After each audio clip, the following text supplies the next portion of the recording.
Welcome to Piano Solutions Restoration Shop. Today we talk about very important part of the restoration, how we select the parts for our piano. Mostly this piano gonna be like 100 years old, and mostly Steinways. That's what we specialize on. And in order to select the parts, we have to make some kind of calculations or measurements, like we have to select hammerheads, repetitions, shanks, and there are many manufacturers like Stanley, Rana USA, Rana, Takiva, some other companies, Abel, like this. We have to select the right things. In restoration, the law is you have to bring the piano to original condition as much as possible. Some of them not possible, like some brands, they not back up with the parts and you're not able to do it. Stanley, fortunately, they keep the same design for the century, and they didn't change much, but it's a lot of variable in the parts. It's no doubt about this, since I did like a lot of restorations, maybe like 900s, maybe even more.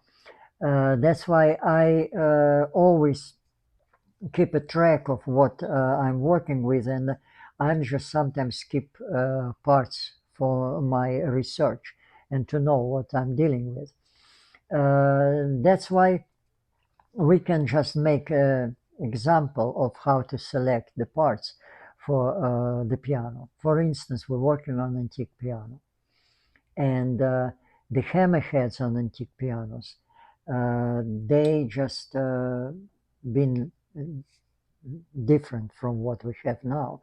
Like I can show you this mahogany molding hammerheads, and that's the new parts for Stanley, the genuine Stanley hammerheads. And it's not a big deal if you have the certain tools and the scales to figure out what you get from your action. If you use different parts, you have to weigh them, and it's easy. Let's say I have a scale here, and I got this Stanley hammerheads 100 years old, number 88 from the original pianos. Different models is MO and A3 here, and let's say let's weigh them. As one of them, it's 2.5 grams. It's Stanway M. Another one, Stanway A3, 2.6 grams. Stanway O, 2.8 grams. And we have to understand that that's a craftsman, a technician at that time. He did it on these particular pianos. That, of course, been weighted, the keys, everything already locked in a certain just like design. We have to bring closer to this design, because everything is important, like the touch, dynamic of the keys, the speed of the shank, how he just like hit the strings. Everything is important. And let's wait the genuine Stanley hammerhead number 88. 5.2 grams, twice heavier. But you might ask, maybe nothing wrong.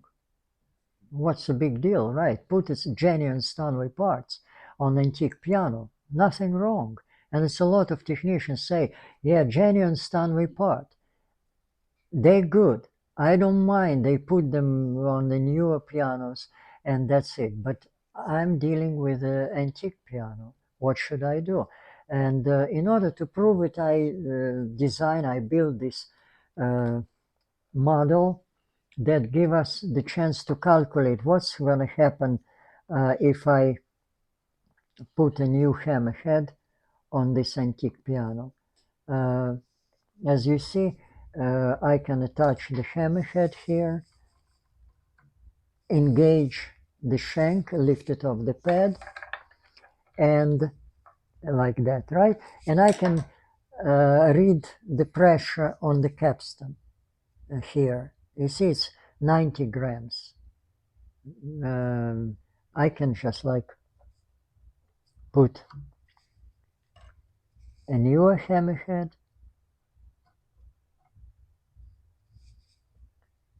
and it's going to be 110 grams. It means the different 20 grams, right? On the pressure, like just like approximately, you can make a more precision calculation. Is going to be plus minus or 2 grams, something like that. But it's obviously you can see that's at 20 grams different pressure on the capstan. And if you consider that the ratio on the keys is 2 to 1, then you got extra 10 grams down weight.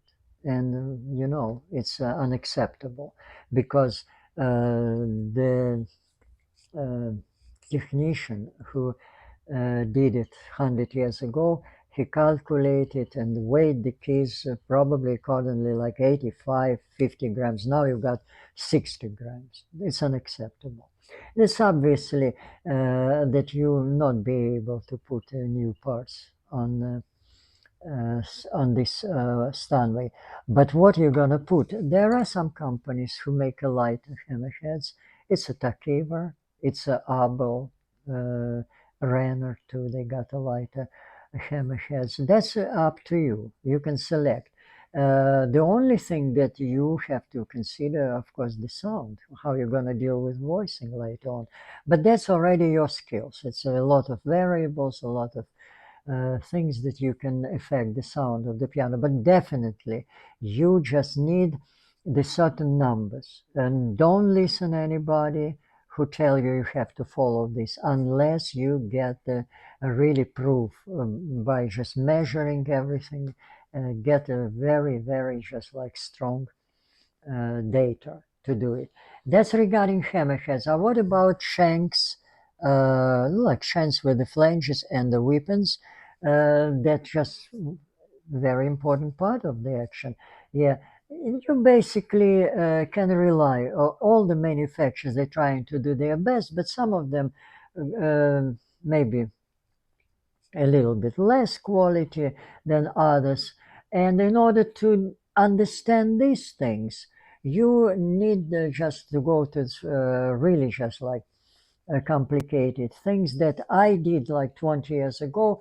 I made this model that is almost represents the whole piano, and it got the keyboard, it got all the action, and I even make it like all the strings assembly with the damper action too. In my case, of course, the magnetic solenoid, he just activate all the section. Like you can, of course, activate it like this. But in my case, it was just a magnetic solenoid that ran it for months. I probably test all these parts. Maybe it took me 8 months to get the data. And I get a lot of data of the wear on the parts because I think I run Steinway parts for 15 million rounds. And I know what's happened with the hammerheads and shanks and everything. I never release it, the data, because manufacturers, they just trying to get the best quality, right? They sometimes improve it. That's why I don't want to say that somebody just like lost the quality, but at least I know what parts I use, what's the best, and if I wanna, just like I periodically can test the parts, just not to lose the track of what's the best. Yeah, that's why. um I hope that you get this seriously, and before you make any move or maybe use any parts, you go through this procedure and you just be sure that you achieve the goal. You restore your piano very close to original.